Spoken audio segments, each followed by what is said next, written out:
प्रभु यीशु मसीह के मधुर और मीठे नाम में आज दिनांक 9 मार्च दिन शनिवार को आप सब श्रोताओं का हम स्वागत करते हैं। आज के दिन के लिए जो वचन है लिया गया है मत्ती रचित सुसमाचार उसका 5 अध्याय 8 पद।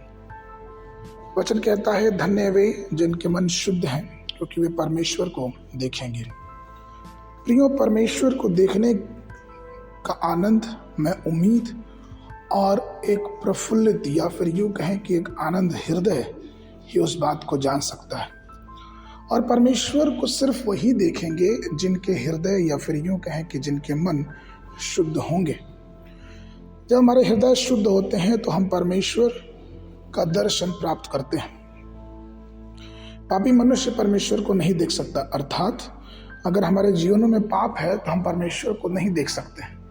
इसीलिए बहुत जरूरी है कि हम अपने पापों को स्वीकार करें और परमेश्वर के सामने उसके खोजी बने। जिस प्रकार से इब्रानियों 12:14 में वचन कहता है कि और उस पवित्रता के खोजी हो जिसके बिना कोई प्रभु को कदापि नहीं देख सकता।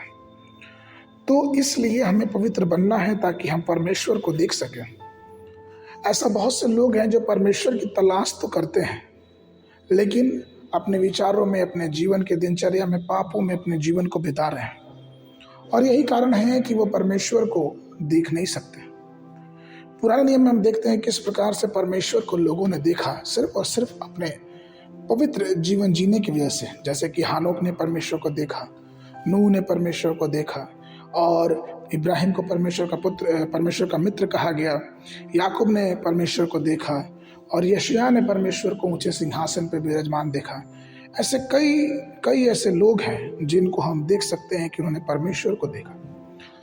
तो प्रियो, यूहन्ना 8:46 में यीशु मसीह ने कहा है कि तुम में से कौन मुझे पापी ठहराता है, और यदि मैं सच बोलता हूं तो तुम मेरी प्रतीत क्यों नहीं करते हो। अर्थात अगर हम अपने पापों से मन फिराएं या फिर अपने चाल चलन को परमेश्वर के प्रति सही करें तो हम परमेश्वर को देख सकते हैं। हम परमेश्वर की आशीषों को अपने जीवन में पा सकते हैं क्योंकि हम परमेश्वर के वचनों का अनुसरण करते हैं। इसलिए अपना हृदय शुद्ध रखना और अपने जीवनों को पवित्र रखना बहुत ही जरूरी है। इसलिए आइए अपने मसीही जीवन में हम कदम से कदम परमेश्वर के वचन से मिला के चलें और हर प्रकार के आशीषों का आनंद अपने जीवन में हम लेने पाएं। आज के मनन के लिए पहला यूहन्ना की पत्री उसका 3 अध्याय 2 पद। हे प्रियो, अभी हम परमेश्वर के संतान हैं और अब तक यह प्रकट नहीं हुआ कि हम क्या कुछ होंगे।